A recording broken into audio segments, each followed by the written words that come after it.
Une pilule magique pour s'améliorer. Avoue, si elle existait, on la prendrait tous. On veut tous être heureux. Mais le problème, c'est qu'on ne sait pas toujours par où commencer.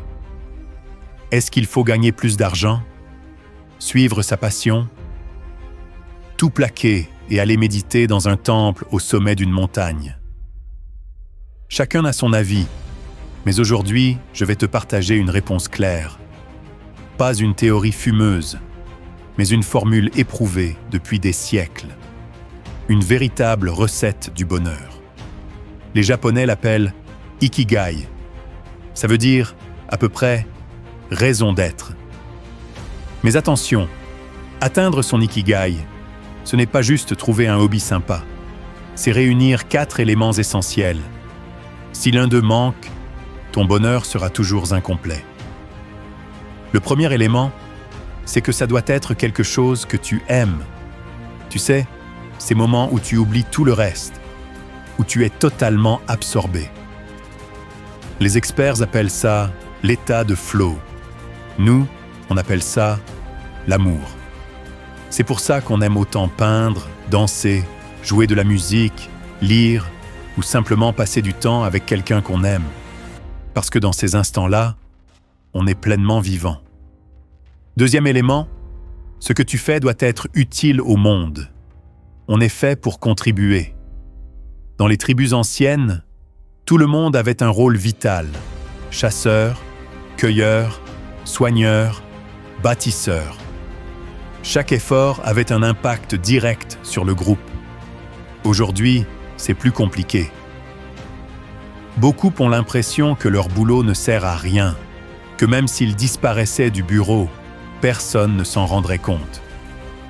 Si tu ressens ça, c'est peut-être parce que tu n'as pas encore trouvé comment ton travail peut vraiment aider les autres. Troisième élément, il faut que ce soit quelque chose pour lequel tu peux être payé. Soyons honnêtes, l'argent ne fait pas tout, mais sans argent, tu passes ton temps à stresser. Ton loyer, ta bouffe, tes factures, tout ça a un prix. Et si tu n'as pas assez pour vivre sereinement, ton esprit ne sera jamais libre pour savourer le reste. Le but, ce n'est pas d'être millionnaire. Le but, c'est d'avoir assez pour vivre confortablement, sans ce stress permanent. Et enfin, le quatrième élément, tu dois t'améliorer dans ce que tu fais. Être bon, ça ne veut pas dire être né avec un talent. Ça veut dire s'entraîner, répéter, progresser. Tu veux devenir conférencier? Au début, tu bégayes, tu stresses, tu t'en mêles. Mais à force, tu t'améliores, tu gagnes confiance. Et un jour, les gens t'applaudissent. C'est cette progression, ce dépassement de soi, qui rend la vie excitante.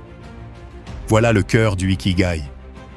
Et selon les éléments que tu possèdes déjà, tu peux savoir où tu en es.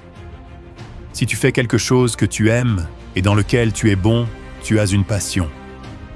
Si tu fais quelque chose que tu aimes et qui aide le monde, tu as une mission.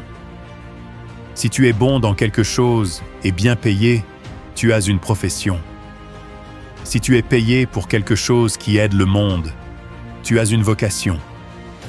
Mais attention, seul l'ikigai, la combinaison des 4, peut vraiment combler ce vide intérieur. Alors demande-toi, qu'est-ce que tu fais qui te passionne? Qui aide le monde? Qui peut te rapporter? Et dans quoi tu peux progresser? Et si tu veux avancer plus vite dans cette quête, il existe des outils incroyables. Par exemple, Skillshare. Plus de 25 000 cours pour développer tes compétences. Photos, dessin, business, productivité, écriture. Perso, je me suis mis à bosser mon écriture là-bas et ça a changé ma façon de créer du contenu.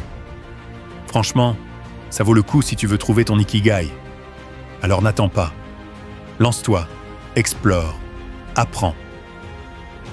Parce qu'au final, le vrai bonheur, c'est de passer ta vie à faire quelque chose que tu aimes, qui sert aux autres, qui te nourrit, et dans lequel tu deviens chaque jour un peu meilleur,